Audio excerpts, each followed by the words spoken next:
What's going on, everybody?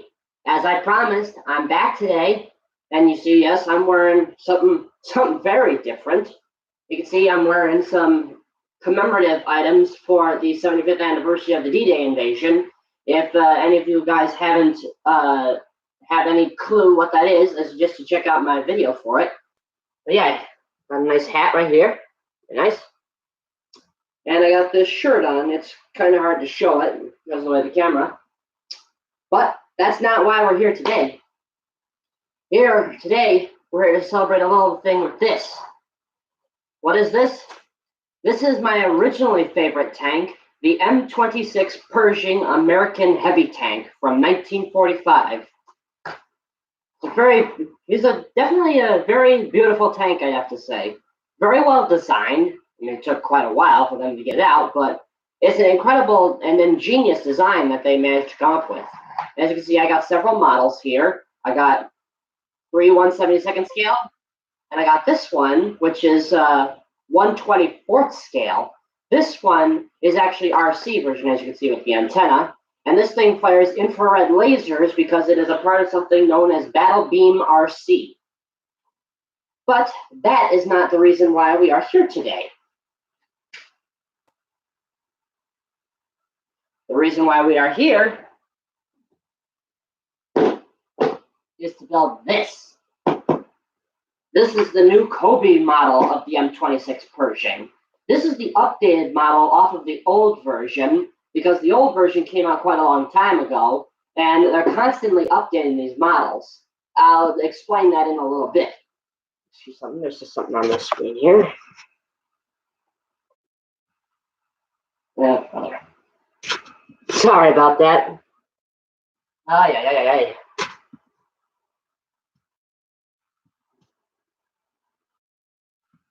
I don't know why they are showing up all at the same time right now.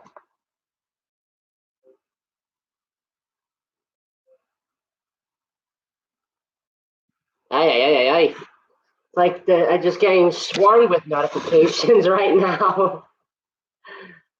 Ay. All right. But yeah, this is what we're building today. So, oh, for the love of God's sake. Oh my God. Get lost. Sheesh. Ah, there we are again. I'm sorry, folks. It's just that all this is just showing up right now, and I have absolutely no idea why it didn't show up earlier today. Oh my God. It's absolutely nuts, you know? All right, so M26 Pershing. As you can see, this model has 2 minifigures with it, and it has 475 pieces. So now this is on a table, but we're not going to do it on a table directly. Welcome back to Big Board. As I said, make sure you have your razor with you.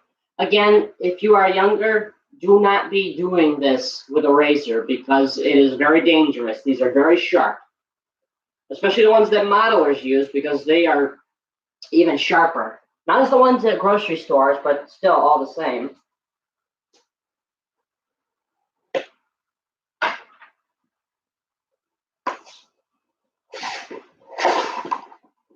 And like I told you, easy opening.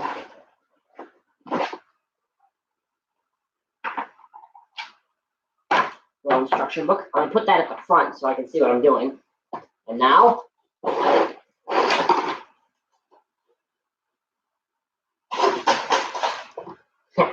one kind of got stuck. All right, so got the big pieces. These are a lot smaller. Oh, I stand corrected. There's one big one.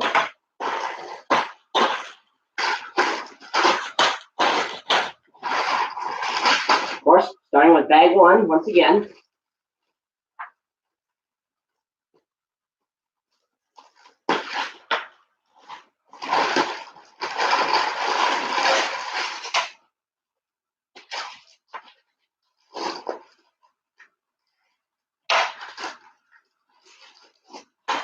Again, Always try and keep your parts organized as possible.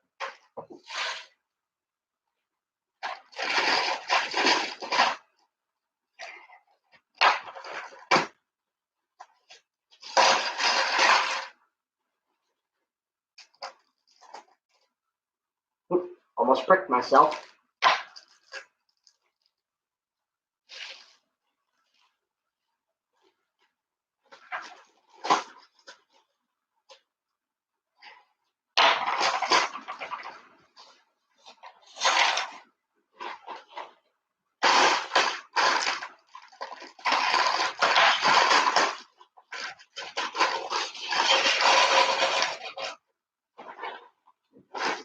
All right, into the garbage disposal.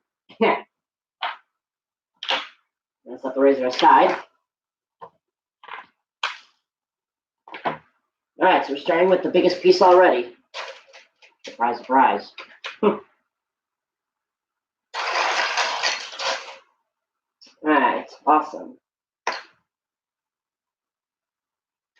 So my hands are still a little bit red from yesterday's stream, but no matter. Just because my hands are a little bit red doesn't mean I'm going to continue. Doesn't mean I'm not going to continue.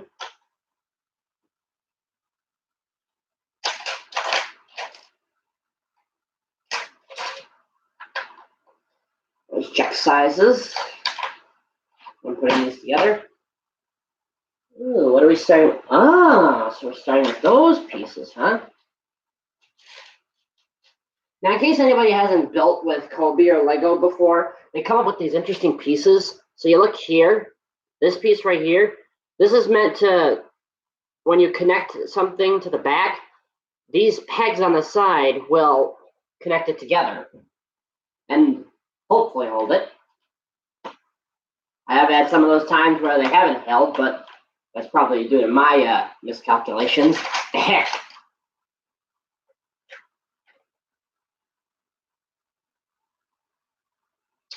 All right, so doing these and this. Add 2 more long pieces, and I believe one of these. Yes.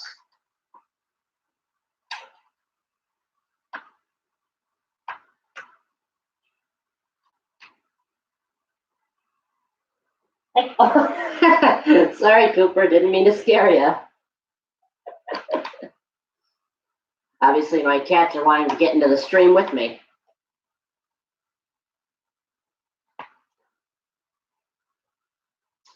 Start with a big piece now to mount on the front.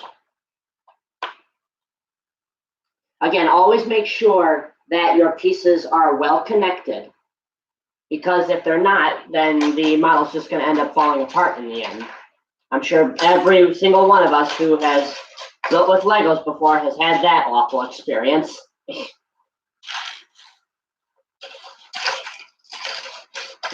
All right, what piece is fighting? I see. Center.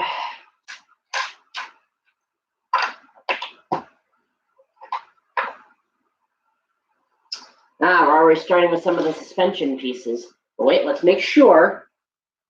Okay, so see, there are 2 types of suspension pieces in this one. See? See the difference?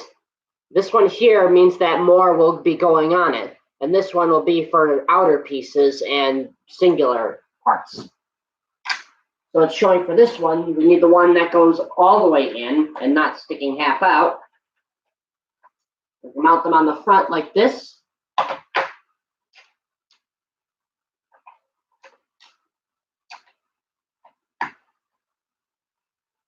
So we're going to be doing straddle work.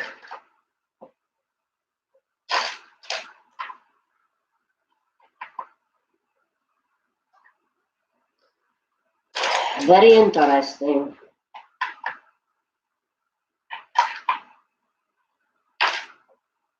All right, mount this piece on the front. All right, so we're starting to mount these. Now we're starting to mount the suspension pieces. Now you see we got these ones as well.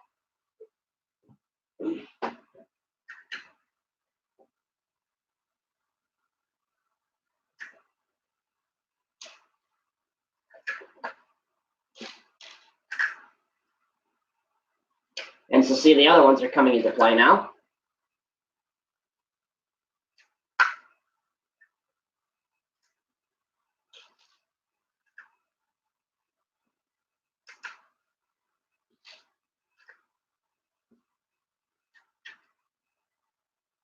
All right, so see, this is what I meant. So this is how the suspension is starting off. This is probably the top part of the suspension, I bet. Yep, I was right. Because if you look at the box, it's got the smaller suspension wheels on the top.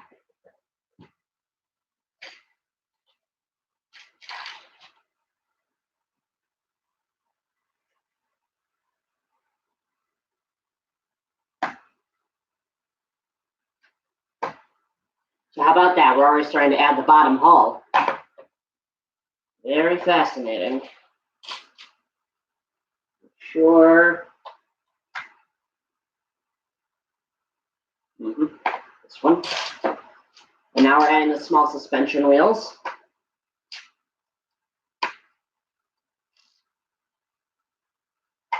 Oops. Gonna pop that off.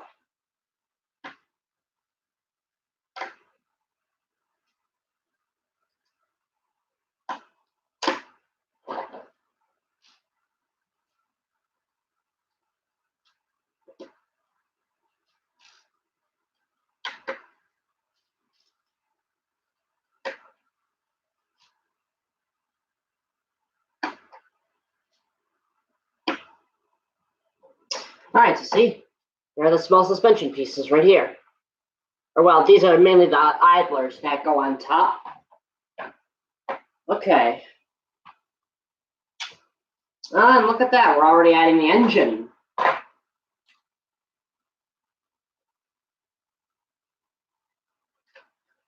These are going here. Wait. I see, these go here.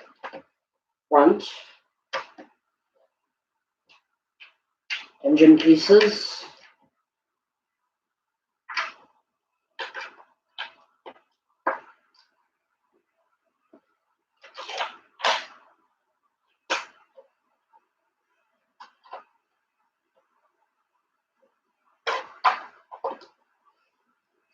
So there you have it. There's the engine right there. I don't know what kind of engine they try to model it off of. It's probably just some kind of simple representation, I want to bet.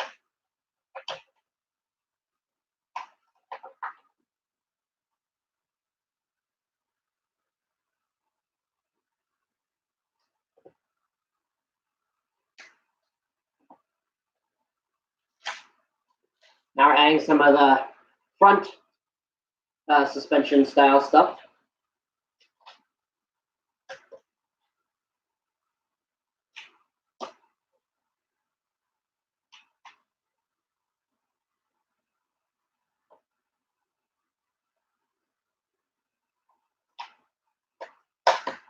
All right. Adding more on the front.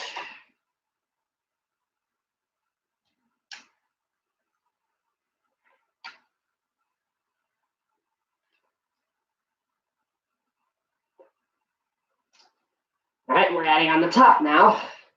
Part of the top, I should say.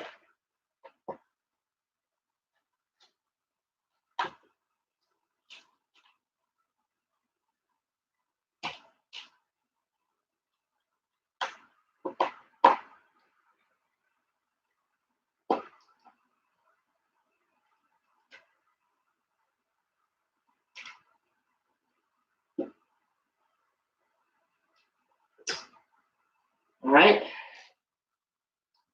See these curved pieces? We're doing part of those. These are what on the kit is going to look like what is known as the final drive of the tank. And the final drive is a part of the suspension, or not the suspension, the transmission.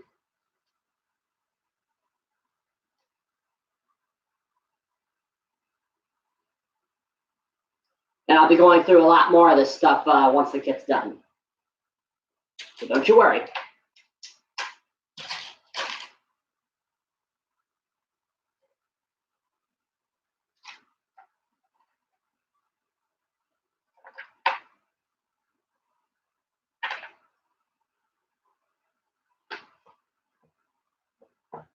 All right, so we're adding one of these pieces now.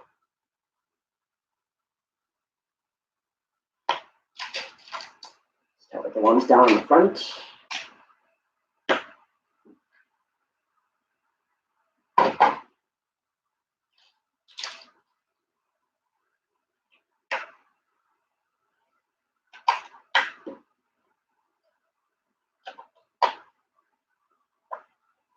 All right, so let's go this way.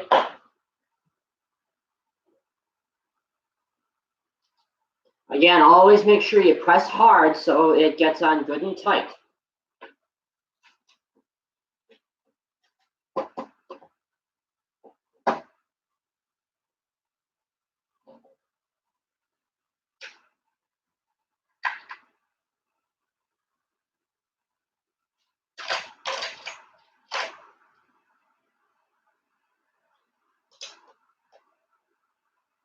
Whoops.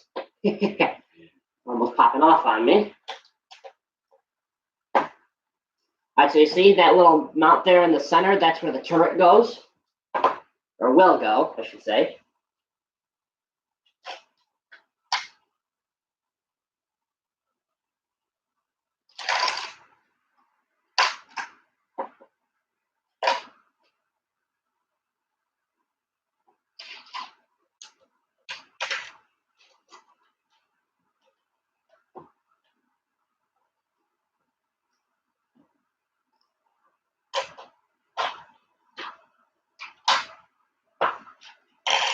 All right, so now we're going to be adding these flaps again. As I told you, watch very carefully. So you see this right here, those little pegs? They go in here. So you set the small piece down. You put this one on top of it, and then gently press. There you go. And then you mount them. And this one takes two of them. So again. Awesome. And there you see.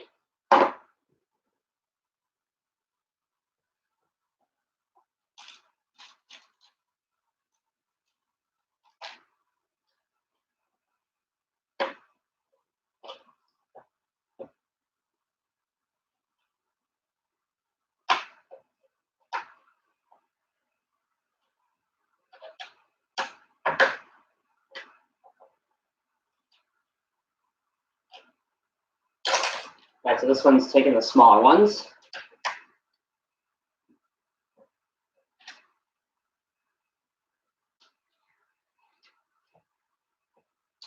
All right, so we're mounting some of these on the front now. These are basically going to be like the kind of like mud guards, I guess.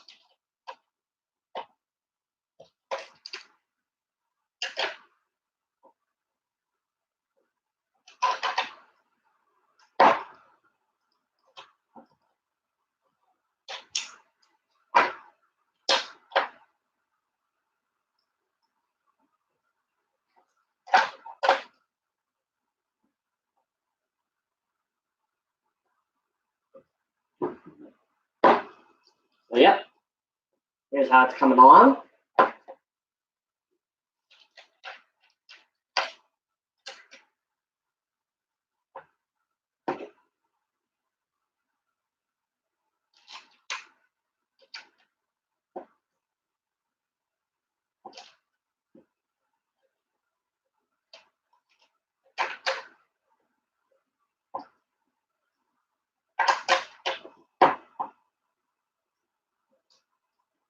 So you can see how the chassis is getting built up. I know the back is going to be open, but I'll explain that in a little bit once I get to that part. All right, so now we're starting to construct the front hull. And as you can see, we are adding these little things right here.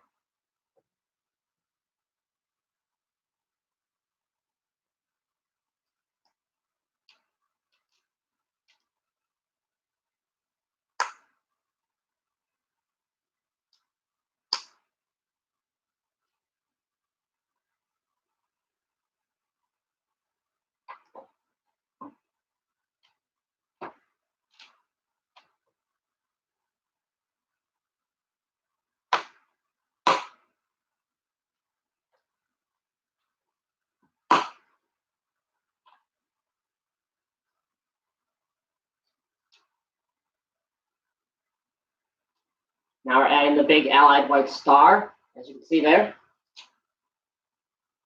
But before we put it on, let's see, we need another piece. So again, as I said, press lightly. There we go. And we're adding the bow-mounted machine gun. And again, these pieces take a lot of force to put in, so bear with me.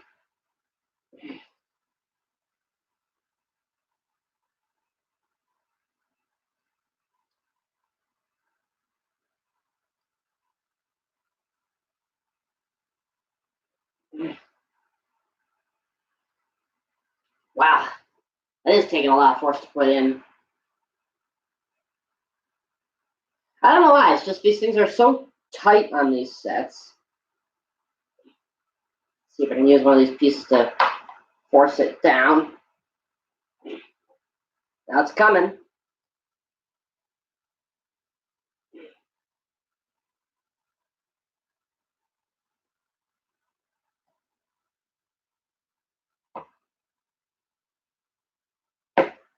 Got it.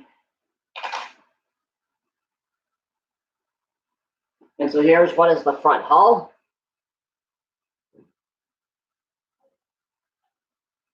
Now we turn it around.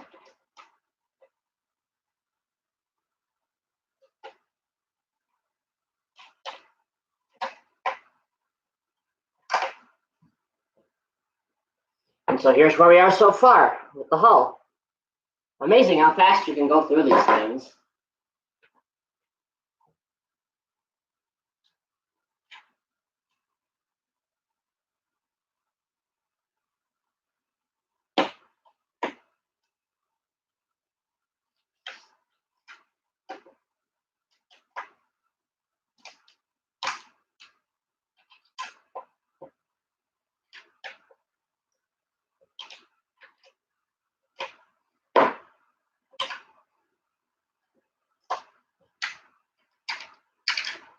As you see, we're already coming towards an end of bag one.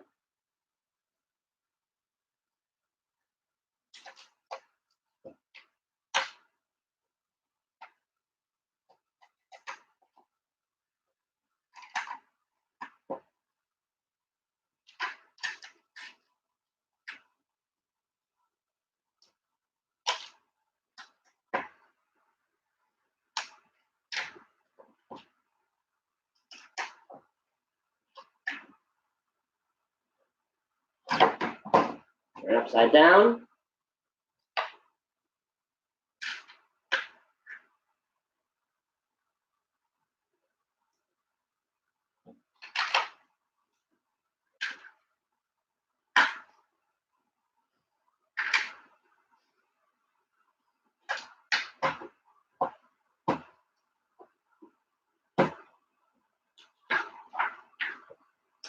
And here's where we are after bag one. Pretty incredible, huh? Gonna take the extra pieces. Now, also, I still got that spare card from the King Tiger set, so I'm gonna put all the spare pieces on the card right here. Because now we need these two pieces, and we're starting off with bag two.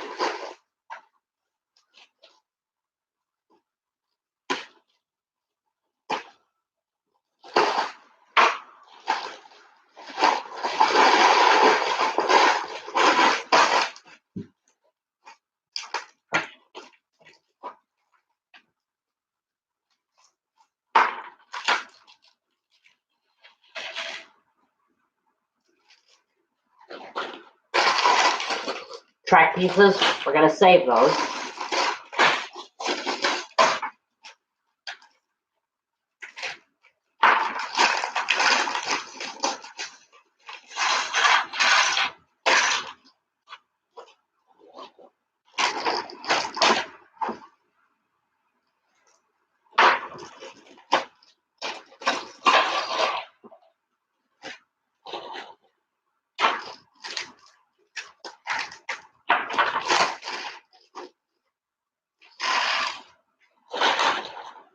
You know what? We're just going to take the tracks out because I have a feeling they're going to come up real soon.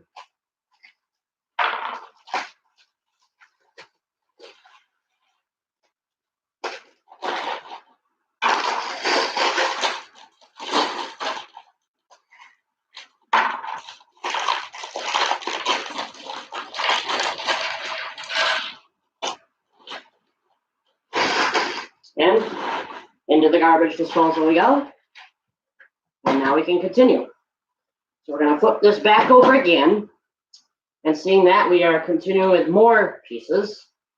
Check. Yep.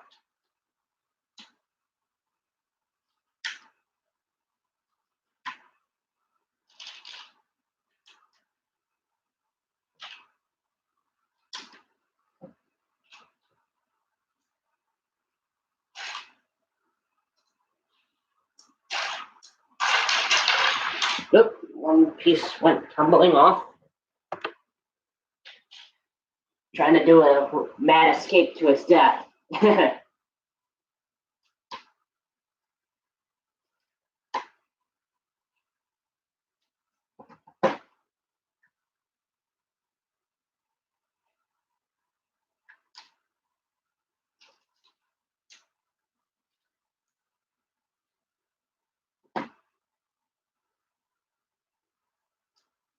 What we got here?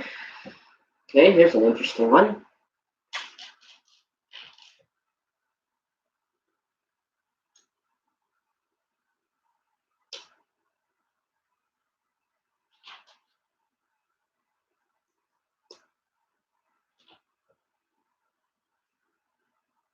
It's just showing we are mounting this here. That's going to be for the front. Turn this.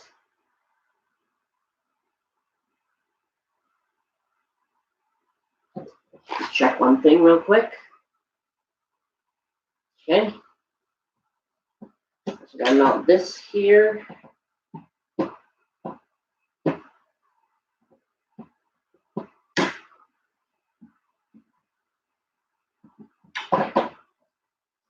And now we turn it. We're adding these pieces now.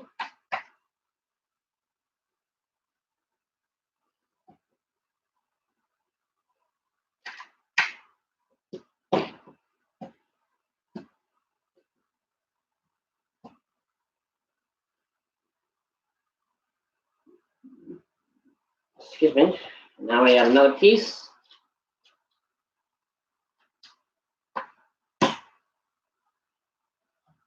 And I was trying to add the back. These are probably going to be, now we'll find out. The way it looks is they're going to be the back. So that means these are going to be the big driving wheels.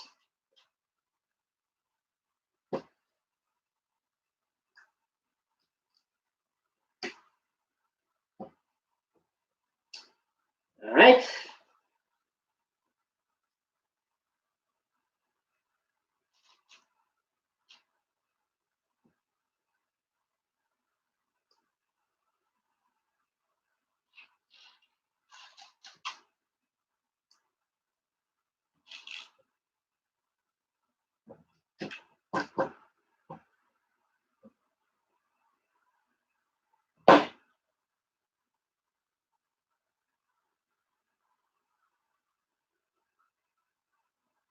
So here's where we are so far. You see those big back wheels there?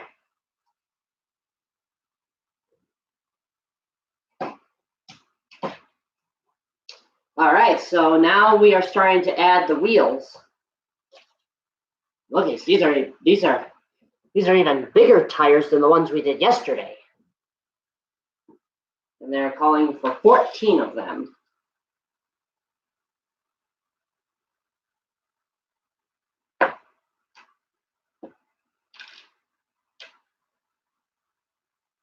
And as it says, like I said, you follow the flanges. So this time the flange has to go in because we're obviously going to be doubling these up. Let's just move these apart and let's start getting these together. Just grab a bunch of the rubber.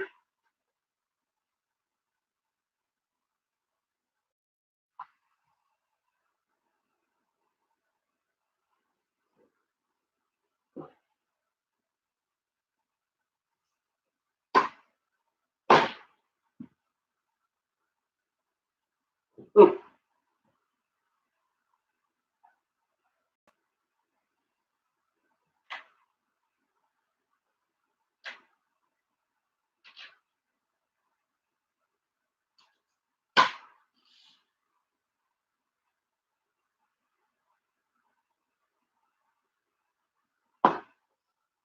It's better to use more than one finger when trying to put the rubber on.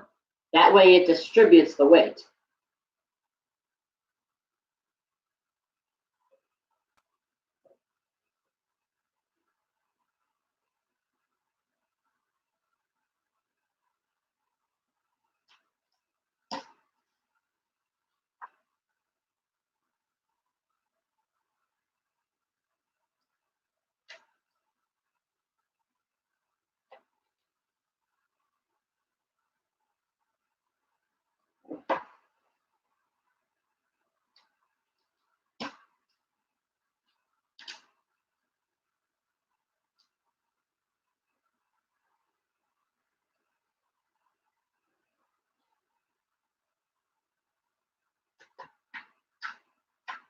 All right, so there's one side, and we're going to do the other side now.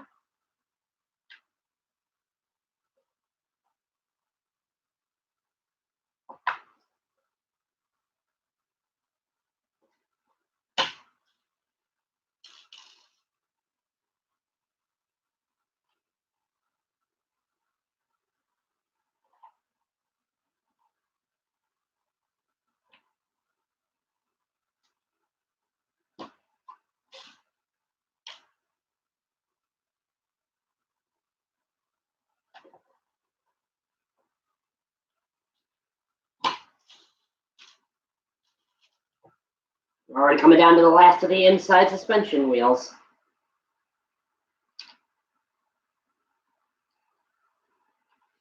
Okay.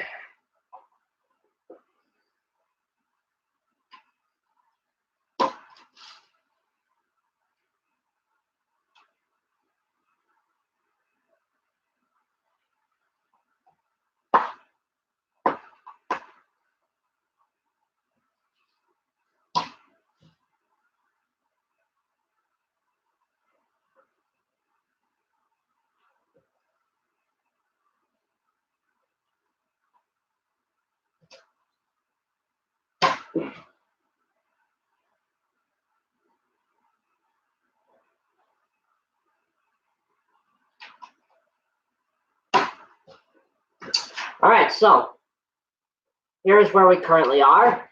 As you can see, we got all the inside suspension wheels. So seeing by the next step, we gotta be adding the outside wheels now.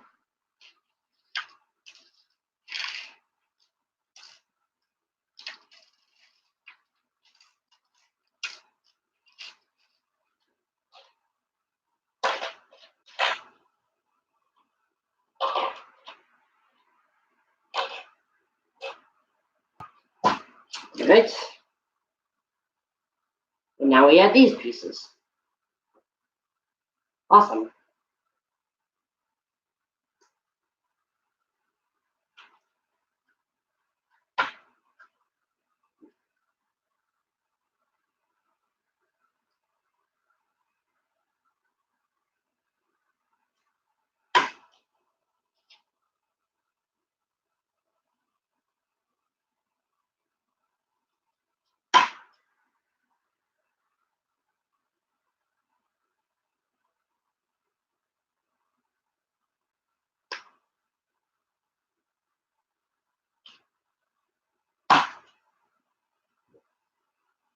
These are probably the hardest parts, and this is what's going to make your fingers the most raw.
Sorry, it's creating a little bit of dead skin, so don't want to have that in the kit.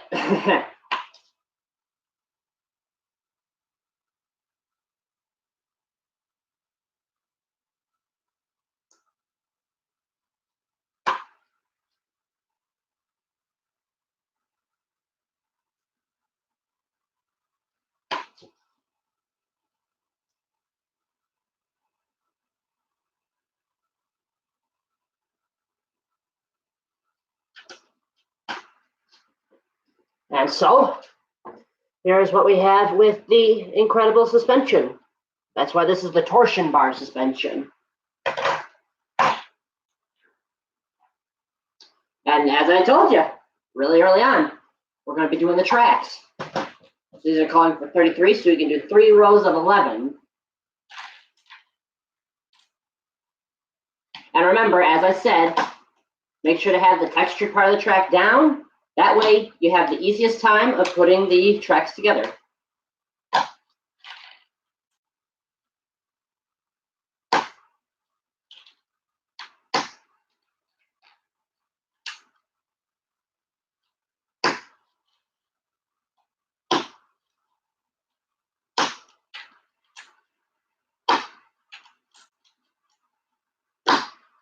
Now, to tell that you have an odd number, you should be able to pick up the track and see that there are even numbers on each side. Or, well, not even numbers, excuse me, but like equal lengths, I should have said, excuse me.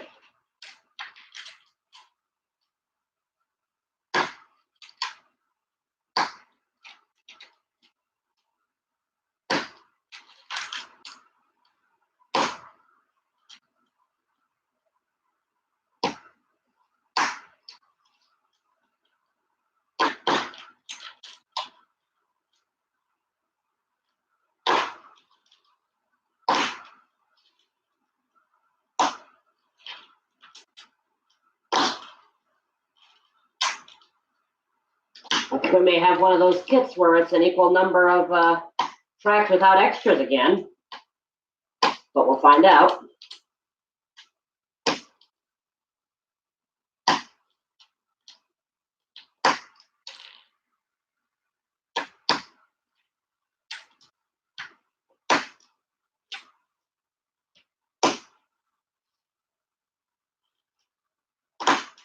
Oh, look, one extra piece. We'll put that on the card. We're going to attach the tracks all together. That way it's one big length. And we're now going to get these attached.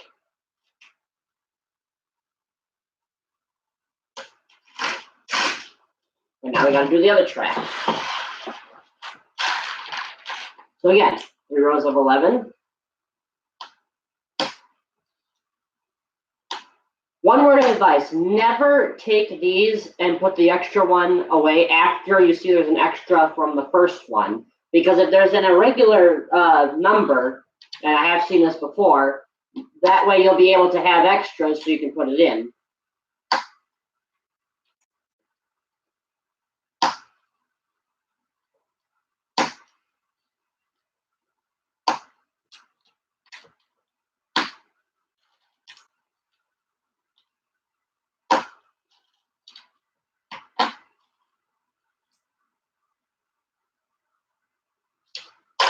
Perfect.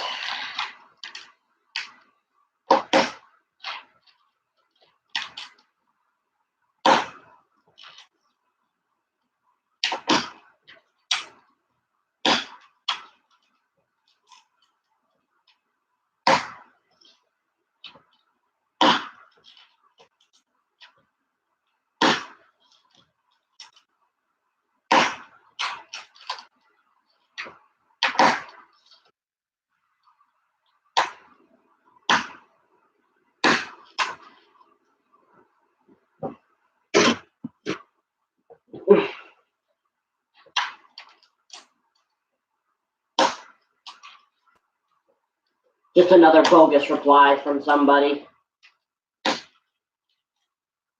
Not on this chat, though.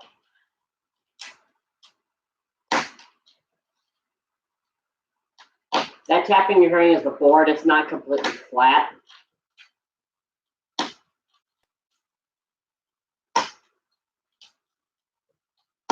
All right, so the precaution was good. We still have another extra. We'll attach the tracks now.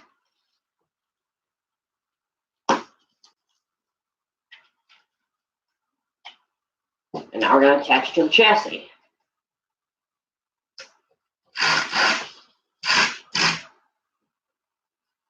And so here we have it. With the tracks attached, here's how far the chassis is as we go. And now we are working on another spot. So let's get moving.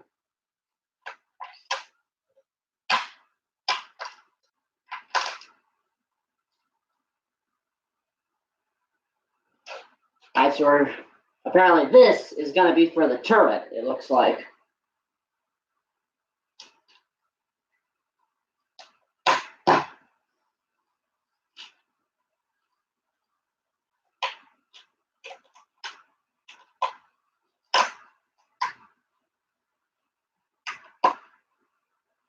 We flip it over.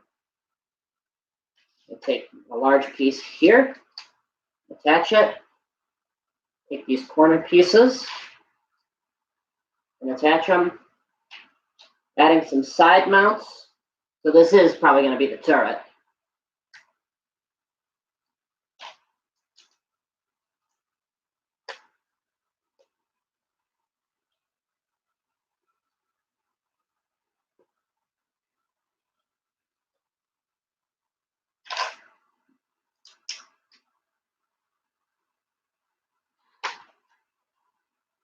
Here.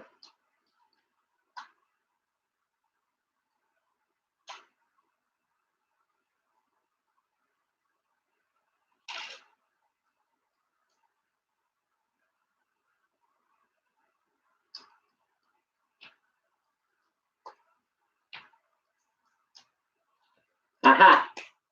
You see these mounts right here? That's for the gun. That means this is going to be the turret, as I suspected.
And so here we are with part of the turret.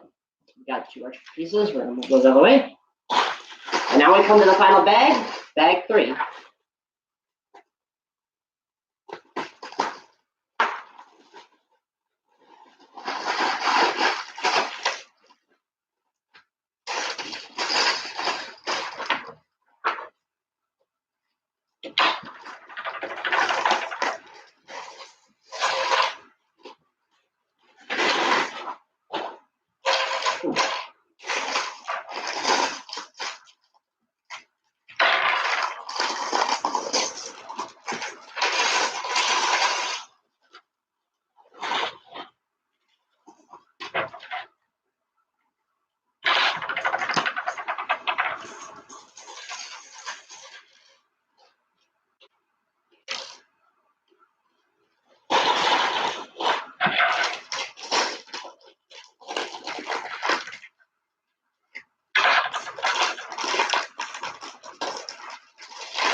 right, and now with bag 3, we're going to continue work with the turret.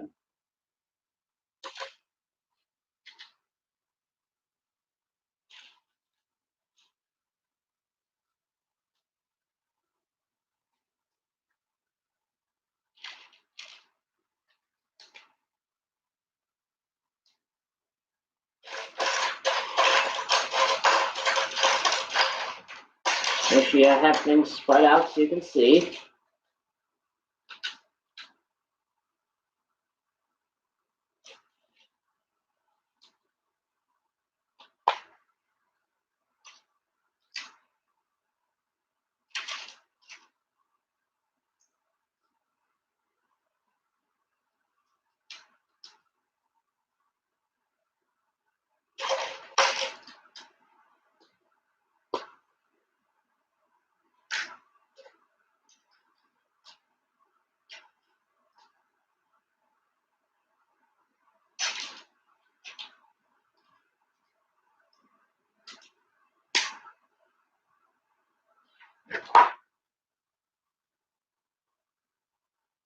All right, so now we're starting to add some of the front mountings for the front of the turret as well.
All right.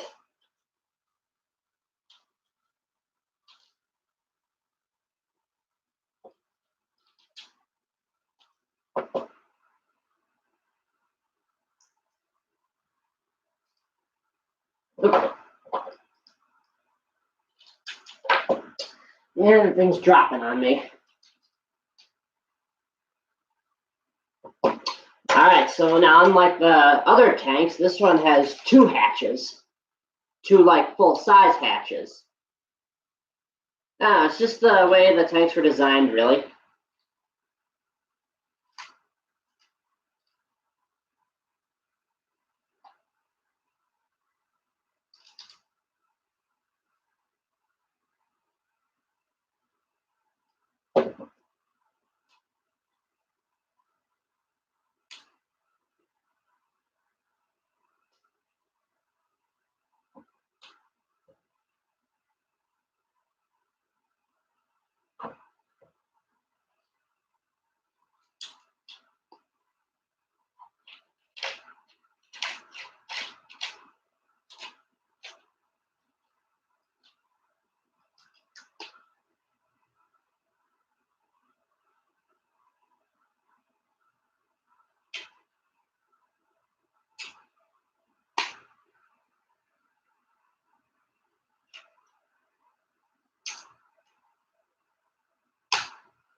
Oh, we're adding some track links to the turret.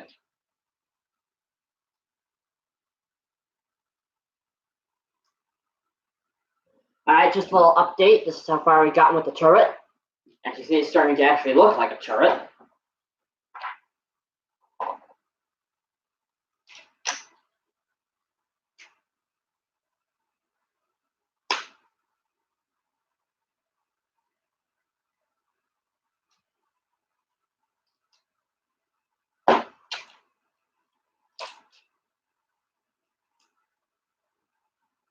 we are. Trying to make more escapes, I guess.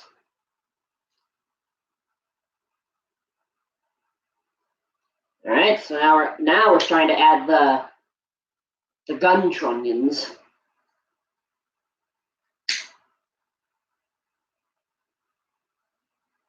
Ah, we're adding a sandbag too. That's cool.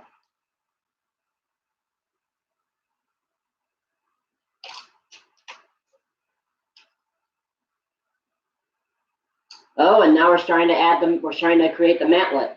So let's just take one last look. Okay.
And now we are attaching the mantlet to the turret.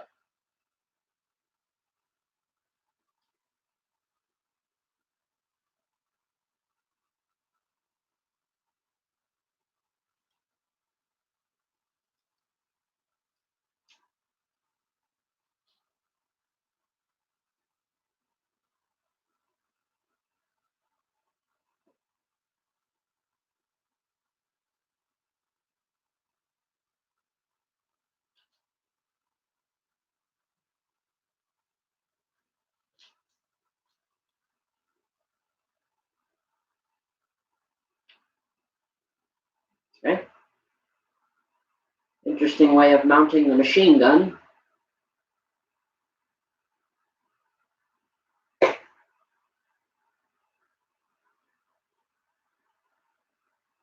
Nice, very nice. Just check. So here we have the turret. So I'll be honest, the gun seems a little bit short for the turret. I'll be honest with you. I mean, when you look at the model, yeah, you look at the small model that I've got here, that gun looks way too short. But we can do something about that, and I'll show you that in a moment. All right, so next, moving on.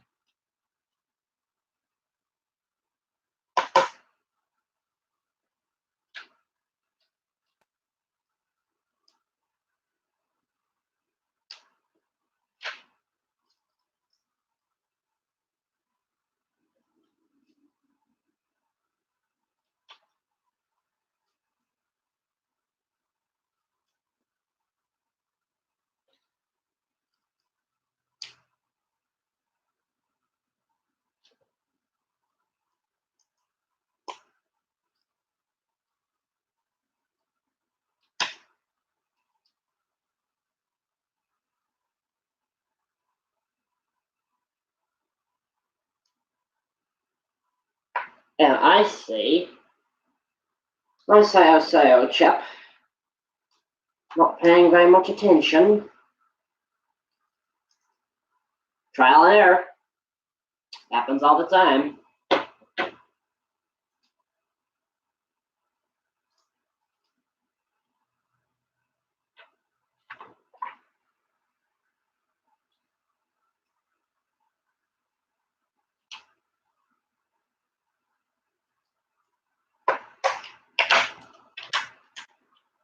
So again, now we're adding the engine pieces, and again, make sure to snap down with the large piece while holding the small piece. That way you make it easier for yourself.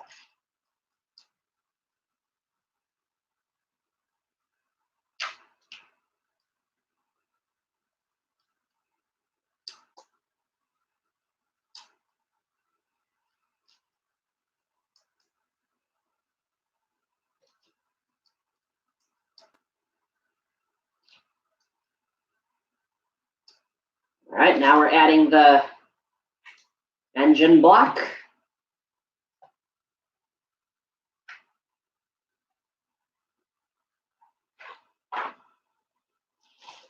And we are also putting together the minifigures. Always make sure you check your minifigures for the correct things.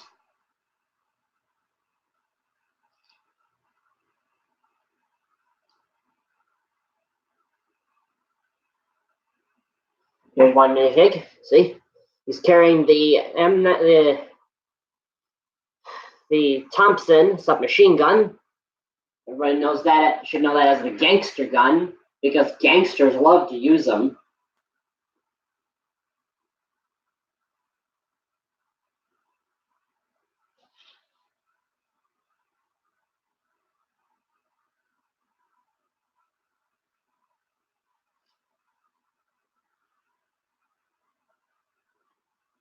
And here we also have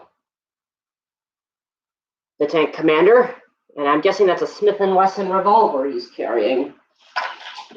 And also, we shall mount the turret to the tank.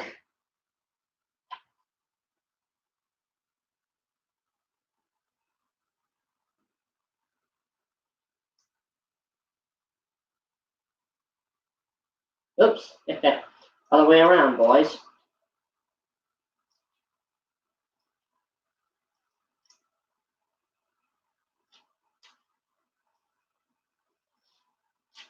And here we have the completed model of the M26 Pershing. Now, the gun is a little bit short, so what we're going to do is we're going to go snag 2 pieces to elongate the barrel.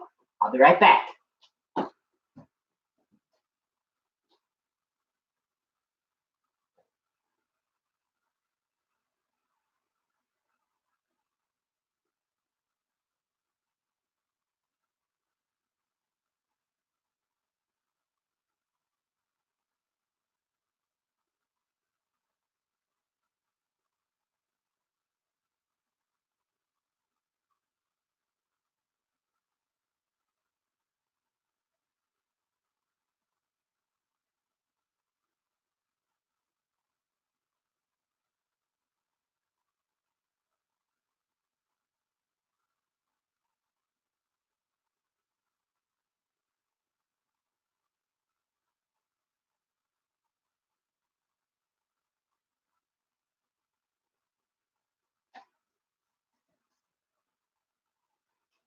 Okay, so I'm back. So I grabbed an extra piece. Just going to take the front of the gun off. We're going to add the piece. That way it is more historically accurate. I don't like to criticize these companies too much, but me being a history major and knowing a lot about tanks, you really want to try and make sure that they are historically accurate, and that includes gun length. Let's just take care of this.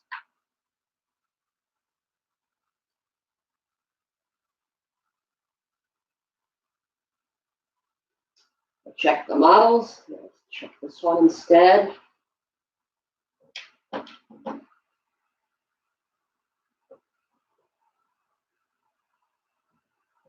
Always try and model it the best you can.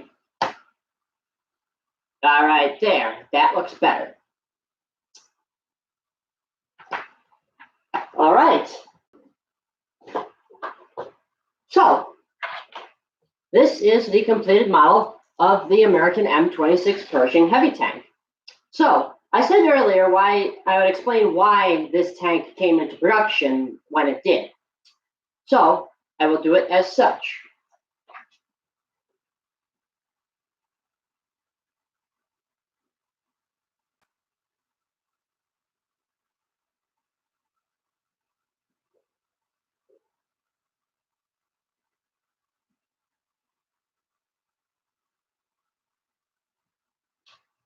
So here we have the tank that was the predecessor to it. This is the M4 Sherman. This was our main battle tank of the time. Now, the reason why the Pershing had to come into production was because in late 1943, or excuse me, in early 1943, a certain tank was introduced to the battlefield. This, ladies and gentlemen, is the Panzerkampfwagen 5, or the Panther.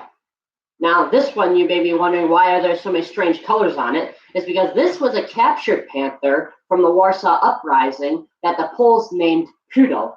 And this one happens to be a premium tank in World of Tanks for the Polish. I'll be honest, I can't wait to get this when they introduce this onto World of Tanks Blitz, because I am Polish and I appreciate this. So what was the reason? The reason why there were so many problems was because, now I'll show you this because I upgraded this. The original Shermans looked like this, as you can see, with the short 75mm gun. The problem with this was, when the Panther was introduced, you realize the Sherman has only a short 10-foot barrel for the 75mm, which I believe is the M1 gun, and the Panther introduced a long 75mm L70 cannon. This gun was more than twice as long as the Sherman's, and the Sherman's armor was only 2 inches thick. When the Panther was introduced, it had 80mm of frontal armor sloped back. Now, the reason why this was to counter the Russian T-34s. Well, as you can see, the problem was Shermans could not attack Panthers head-on because it was practically impossible, except for one little spot, which if you look on the turret, right down under here is what we call a shot trap. And this armor down here is very thin, so if a Sherman was attacking a Panther head-on, it could strike it here and jam the turret. But that was really the only other thing they could do. The other problem is that they would have to hit the bottom of the mantlet to ricochet the shell down into the chassis. But even that was very tricky because the Sherman had to get within a very close distance with the Panther. However, the Panther did have its weaknesses. The Panther had 2 inches of side armor and 2 inches of rear armor. Sorry, a notification just popped up. So what the Shermans basically had to do was they had to try and beat the Panther to get around its side and to shoot it in the side or the rear. That was the problem. Now, this upgrade that I have on my Sherman, which I did, I upgraded it to the long M1A1 76mm gun. Now, this could penetrate the Panther's frontal armor with what was known as APCBC, which is armor-piercing capped ballistic capped ammunition. Or what we started developing was known as high-velocity armor-piercing, or what many people in games like War Thunder called HVAP. Well, that still was a problem, though, because the Panther still had 80mm of sloped armor, and still, the Sherman still had to get around the side. But that wasn't the worst part. The worst part was, at the same time in 1943, early on, was in the Battle of North Africa, they introduced this beast. And this is the Panzerkampfwagen 6, or the Tiger, the German heavy tank. Now, this tank was also introduced because of the introduction of the Russian T-34s and KV-1 heavy tanks. So, and this thing was armed with an even worse gun. This thing was armed with a KWK L56 88mm gun, modeled off of the 88mm Flak 36 anti-aircraft gun. And this thing could knock out Shermans from well over 2 kilometers, or 2,000 meters, as many would say. And that, again, that was over a mile. And with the Shermans trying to combat Tigers, at the start, you really couldn't do anything because a Sherman, and this was introduced in Tunisia, which was in the open desert. So there was no way for any of our guns to really counteract this thing. Now, in places like Normandy and all that, now basically they would say that you would need between 5 and 15 Shermans just to knock out one Tiger. Now, that's technically a little bit of stereotyping. It did take multiple Shermans to try and knock out one Tiger. The problem was, and if you've seen the movie Fury, the problem is the frontal armor of a Tiger is a solid 100 millimeters thick, as is the turret. The mantlet is about 110 millimeters. And the sides are 80 millimeters, as with the rear, both hull and turret. So basically, the Shermans had to close within point-blank range of these things. And now the one thing was Tigers had incredibly slow turret traverses. In order to go 360 degrees, that took 90 seconds. So the Shermans had to try and get within point-blank range and try and shoot it in the side or the rear. And that was still pretty hard because it was a 75 millimeter gun trying to go through 80 millimeters of armor. Now, with the longer version, with the 76 millimeter, now this is the M1A1, not the M1A2 like Fury has, or the EZ8. These still had to get within closer range to penetrate the Tiger through the side. It still could not penetrate through the front. The one thing that we did discover at one time was there is a narrow gap down here under the mantlet where the turret meets the hull. And that too, if you hit that, it would jam the turret. However, experienced crews would figure out that they would just need to rotate the tank and keep its strongest armor forward. Now, the reason why we were not so keen to introducing heavy tanks is because the heavy tanks that we originally designed, like the M6, and this is for all you wargamers out there, you know, the Tier 6 American heavy tank. Well, the M6 was basically something based off of the old Russian designs from the 1930s, and it really fell out of favor. So that's when they really needed to start. So basically, after 1941, with that heavy tank, we basically just lost interest in it. That, however, changed with the introductions of the Panther and the Tiger. And when these two tanks were introduced, it scared the hell out of our soldiers. And so the problem was there was a lot of debate on whether they should just keep upgrading the Sherman. Now they could do that. That's where the EZ8 came in, because the EZ8 had the M1A2 gun. And what the rounds that they had called supercharge was they could, from closer range, they could penetrate the Tiger's frontal armor. However, many crews were still wanting an actual heavy tank. So the Defense Department really needed to start working on this, but the problem was trying to update the replacement chassis, which was supposed to be the T20 and then the T25 and then the T23 and all that. They had to start coming up with an actual heavy tank. So that's when they first decided. They got the T25, which was basically a Pershing hull. You know what? I can actually probably do this. Is that they took the Sherman turret and decided to mount it to a Pershing hull. Well, what would have been a Pershing hull, but the problem was that turret could still only carry a 76 millimeter gun. And the crews kept asking, they wanted a 90 millimeter. They wanted a gun that would be bigger than the Tiger's gun. Now, the reason why the Russians had such emphasis is because they knew that they needed something to combat the Tigers after Kursk. And that's where the IS-2 came in. That's where those started to show up on the Eastern Front in late 1943. In fact, they first showed up in the Baltics, like Latvia, Estonia, Lithuania, those states. Those, that was where its little brother, the IS-1, showed up, which originally had the 85 millimeter gun, but they wanted to have the 122 mil. And as it said, they were quicker to develop heavy tanks than we were.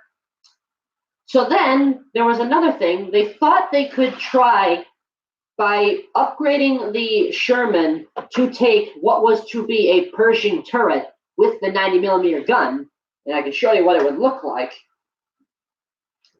This is the rough representation of what it would look like. Okay, this would have been known as the M4 Pershing. But the thing was, you could only go so far with the Sherman hull, and that was also proved by the Sherman Jumbo, because it weighing 42 tons, the suspension was getting overloaded, way overloaded. So they finally decided in mid-1944 that the development was going to begin.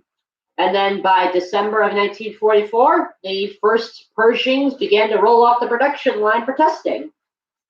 And so the Pershing rolled off the ramps at Antwerp in Belgium in February of 1945.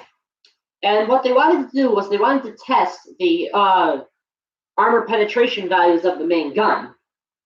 And what they discovered was, what they decided to do was they took a captured German Jagdpanzer IV, which was a German tank destroyer, which they captured during the Battle of the Bulge, and they put that against an embankment outside of Antwerp, and they did a test, and the Pershing fired from 100 meters, and that round had an incredible penetration power. And this was the standard armor-piercing ballistic capped round that they had.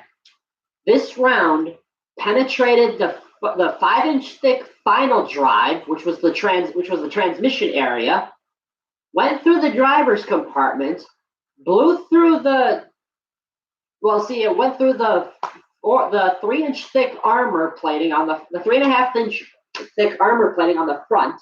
It pierced that, went through the 6-inch thick final drive, sailed clean through the crew compartment, broke clean through the engine, and then exited the back of the tank and went so far into the embankment behind it they could not find the shell. And so they ordered that they immediately got this tank into production.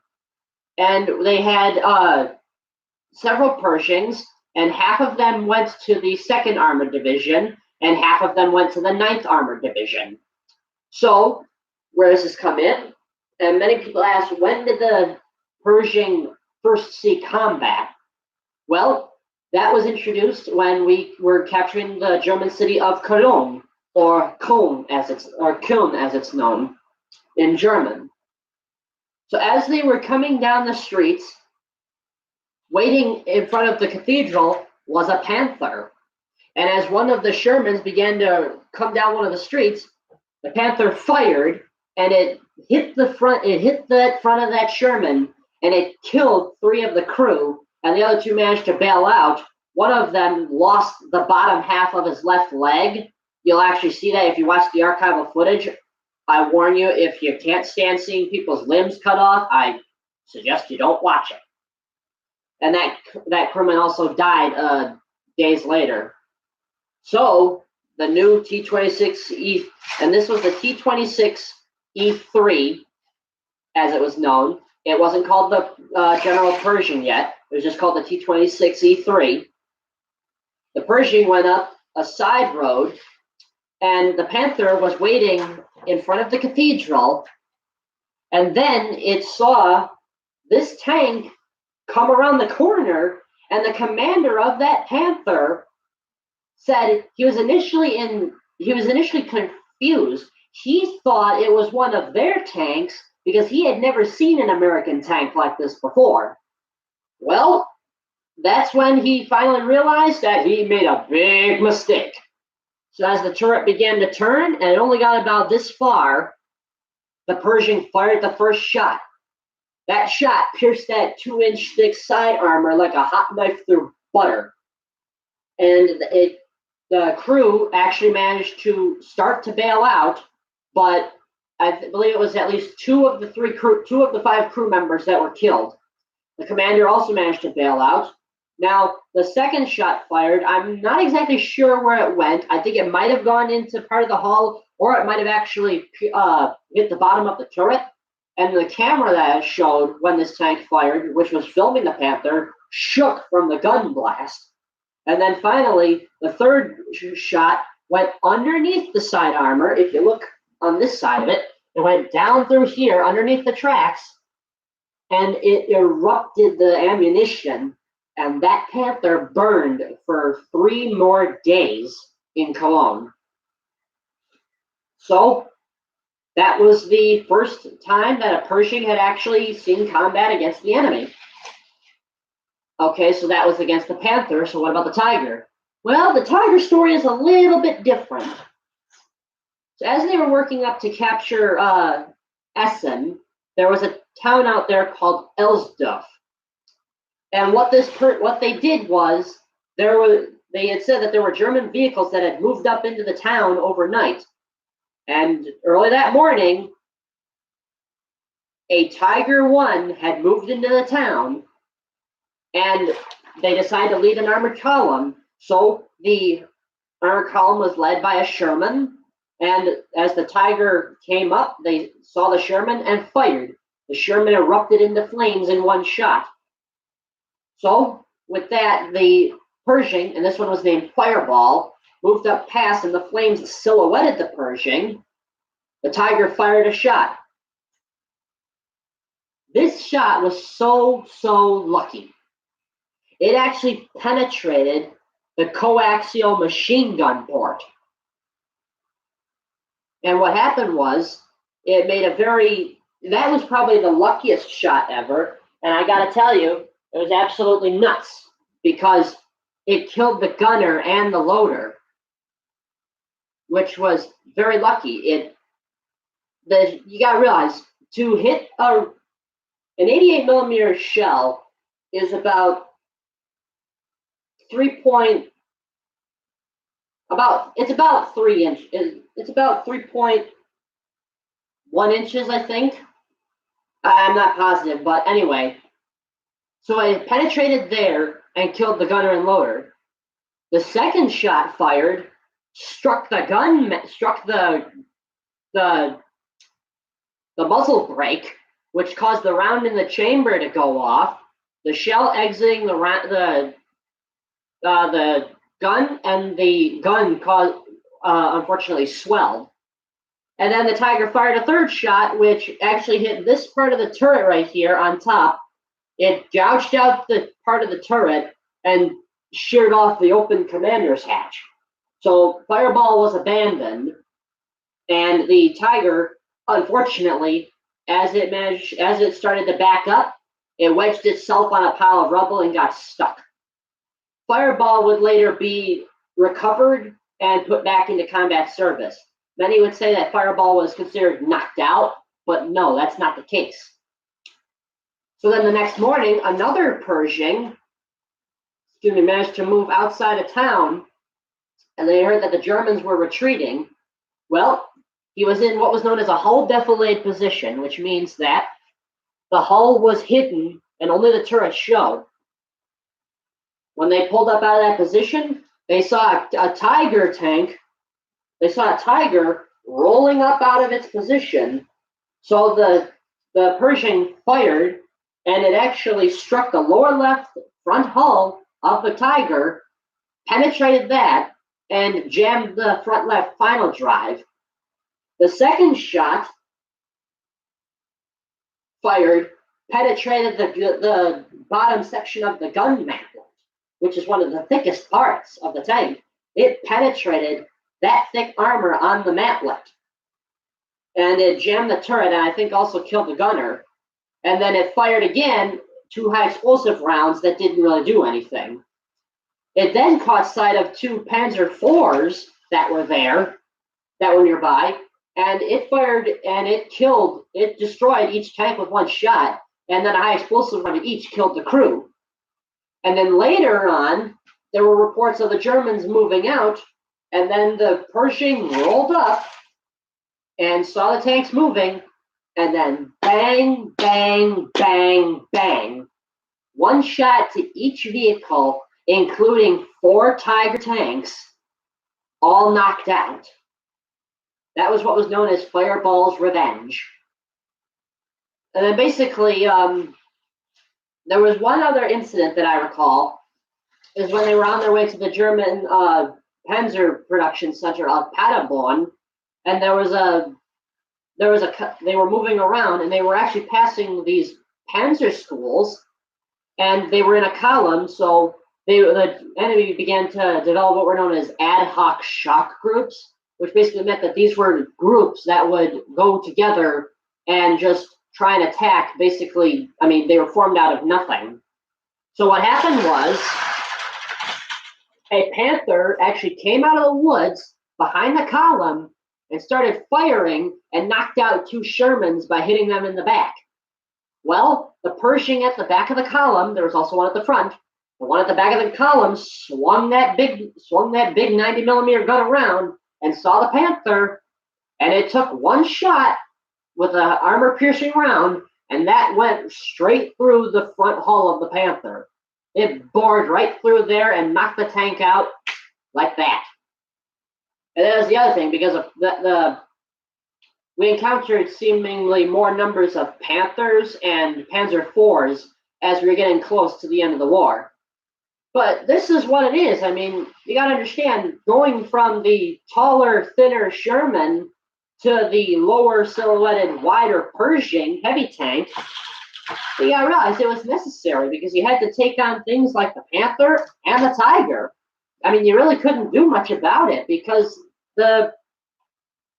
you got to say the Sherman was really, it was past its element.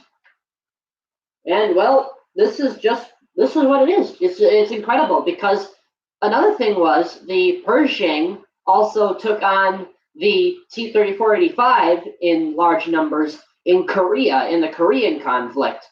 And the T-34 couldn't do anything against this thing, because it was hard enough, because the Panther, which had a superior gun to the T-34-85, even though the T-34-85 had an 85mm compared to a 75mm, the Panther couldn't penetrate this thing's armor at all from the front.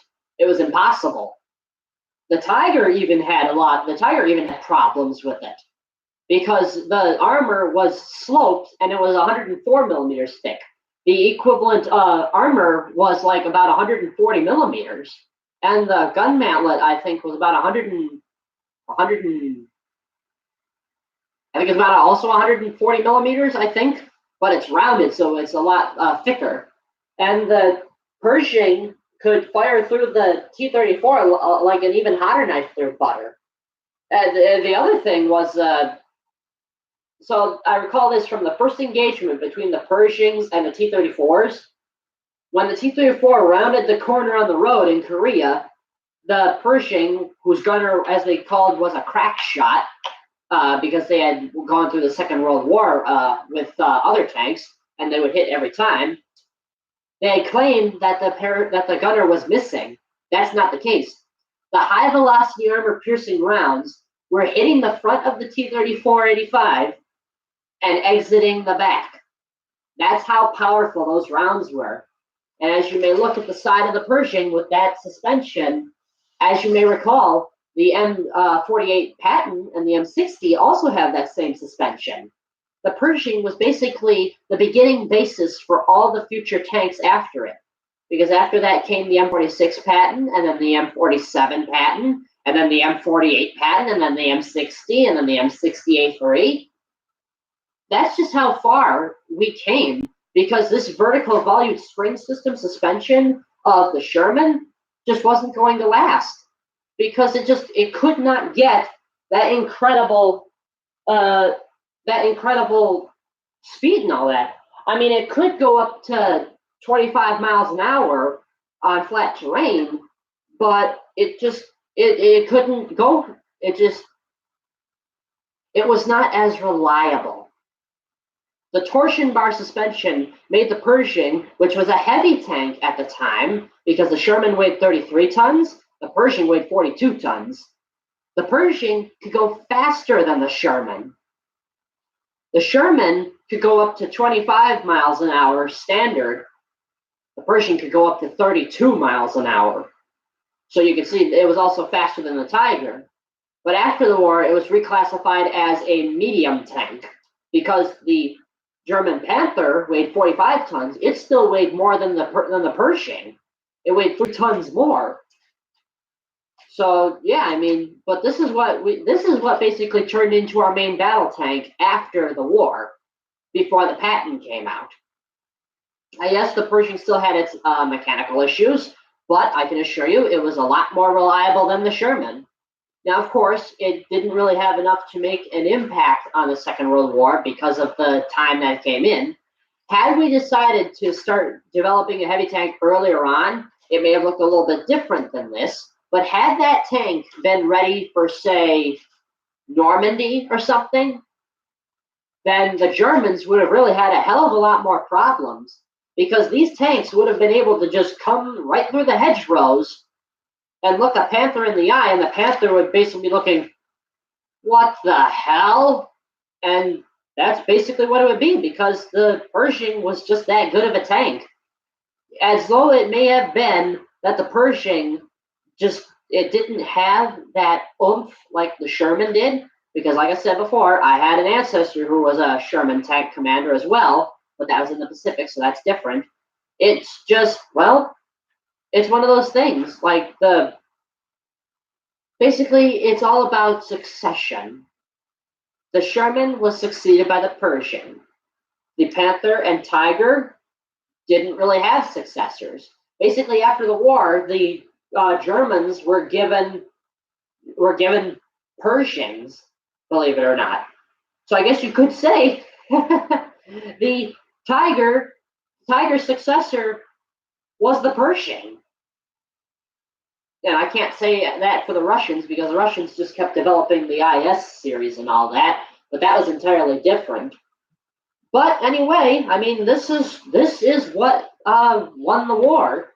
The ability for us to produce vast numbers of Shermans to keep these highly trained, built Panthers and Tigers at bay long enough for the Pershing to come into combat. And as I said, as the Pershing may not have seen as much combat as many would have wanted, but for the service that it was in, not to mention it helped capture the bridge at Remagen, the Pershing was an incredible tank. And this is what I gotta say. This is what war is about. It's all about succession and defeating the enemy and being able to develop over time. And as you realize, this tank was in development for a long time, but once that chassis came into production, or well, not production, into testing in late 1944, as everybody knows, it took a matter of months for them to finally get this tank going. And they were able to get it moving, and once they saw that firepower, that's when the Germans finally started to realize that's all it was. But hey, this is the stream for today, folks, and I hope you guys enjoyed it. And I hope you guys will remember to subscribe to my channel and feel free to share it. And hopefully I'll start getting some merchandise out for you guys soon. So hey, take care, guys, and I'll see you guys on the next one, all right? Peace out.